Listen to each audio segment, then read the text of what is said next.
Hola, bienvenidos y bienvenidas a la clase número 4 del módulo 2, Sistema Internacional de Justicia. En esta oportunidad analizaremos los principios básicos del derecho penal internacional, incluyendo expresamente el organismo por excelencia para aplicar el derecho penal internacional, que es la Corte Penal Internacional.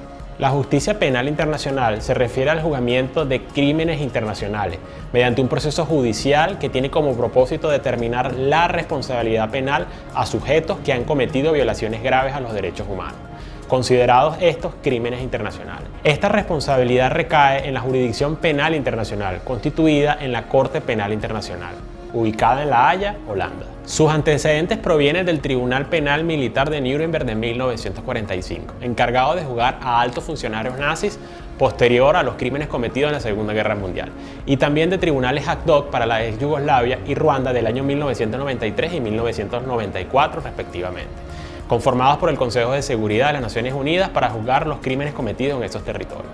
Las numerosas decisiones judiciales que ambos tribunales admitieron en cada uno de los respectivos casos que juzgaron contribuyeron indudablemente al desarrollo de la justicia penal internacional. Los conceptos jurídicos que crearon e interpretaron han tenido una influencia evidente en el derecho penal internacional moderno, y su legado sigue teniendo el impacto a tantos sistemas jurídicos nacionales como a la propia CPI. Corte Penal Internacional. Su creación proviene de un tratado llamado el Estatuto de Roma. El Estatuto establece la estructura de la Corte, define en qué instancias y de qué formas puede la Corte Penal Internacional actuar y ejercer su jurisdicción, y consagra los crímenes sobre los cuales la Corte tiene competencia. El 1 de julio del año 2002 entra en funcionamiento formalmente la Corte Penal Internacional. De esta forma, el primer tribunal de carácter permanente inició su importante tarea de apoyar la lucha contra la impunidad de crímenes atroces que conmueven la conciencia de la humanidad en su conjunto. Hoy en día, 123 países, incluyendo Venezuela, forman parte del Estatuto de Roma. Muchos otros, sin embargo, aún no toman la decisión de ratificar dicho tratado, incluyendo potencias como China, Estados Unidos, India y Rusia.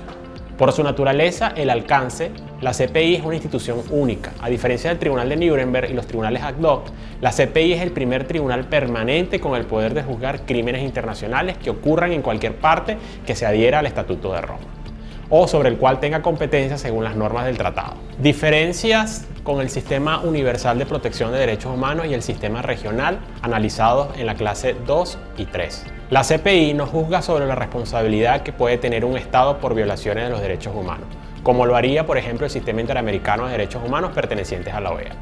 La CPI tampoco se pronuncia sobre la responsabilidad que un Estado puede tener por el incumplimiento de tratados internacionales, ni juzga sobre disputas territoriales y fronterizas que pueden existir entre Estados, como lo haría la Corte Internacional de Justicia, adscrita a la ONU.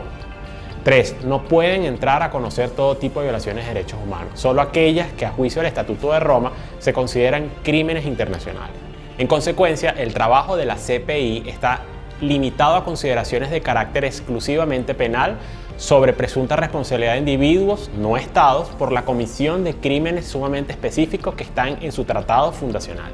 A grandes rasgos, para que la Corte pueda entrar a conocer de un caso, el Estatuto de Roma exige que los hechos cometidos por la persona o grupo de personas sean considerados crímenes internacionales, tomando en consideración que esos hechos deben cometerse en el territorio de un Estado partes o ejecutados por un nacional miembro de ese Estado.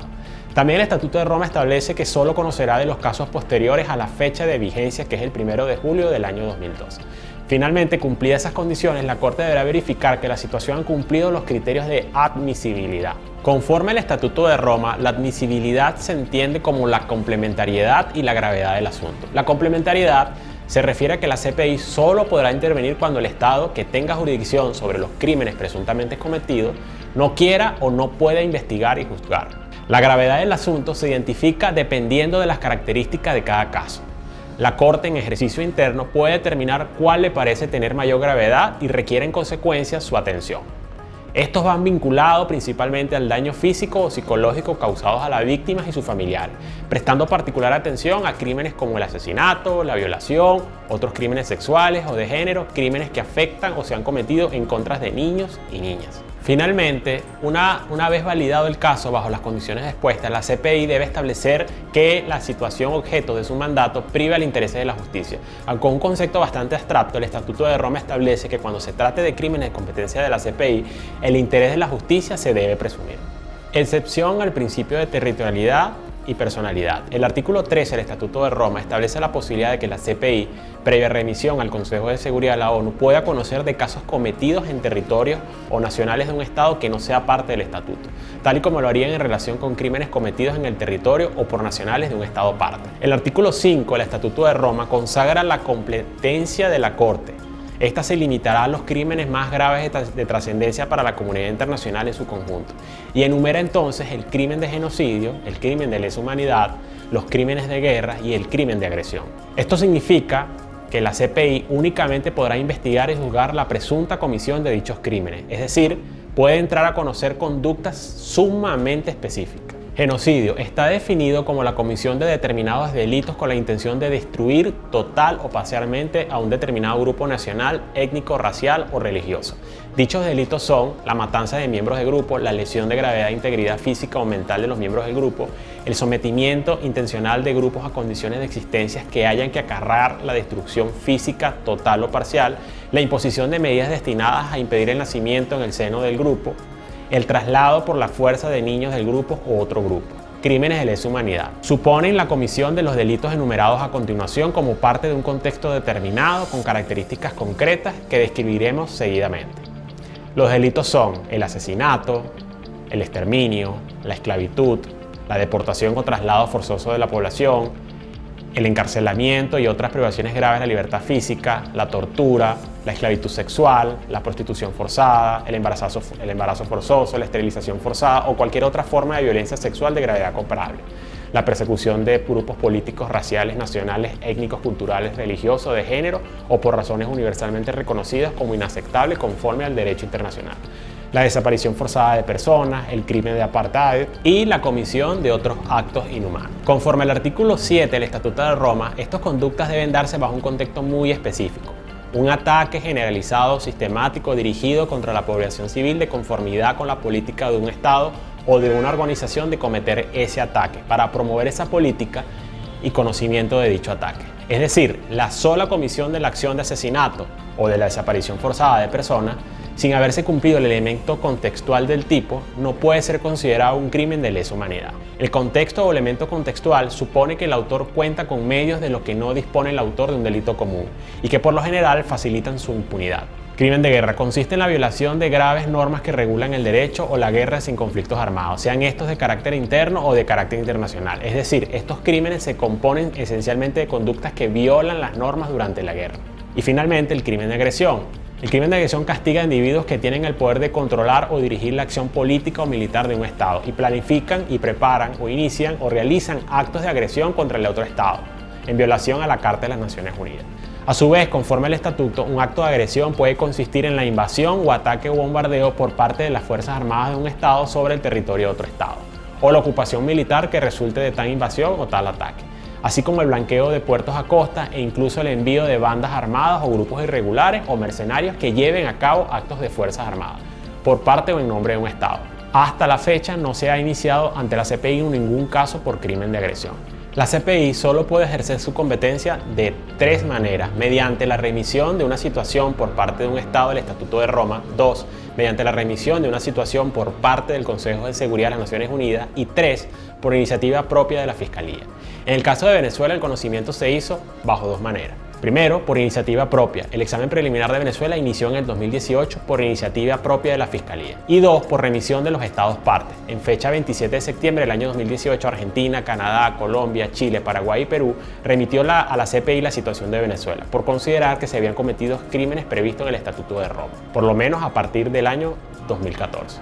Al igual que cualquier otro tribunal penal, el procedimiento penal ante la CPI tiene fases judiciales. Estas fases identifican en qué parte del procedimiento se encuentra la situación que es conocimiento de la Corte. Las fases son: fase preliminar, esta se divide en examen preliminar e investigación formal; fase de juicio, fase de apelación y reparaciones. Este examen es la etapa más temprana del procedimiento de la CPI y tiene como principal actor a la Fiscalía de la Corte.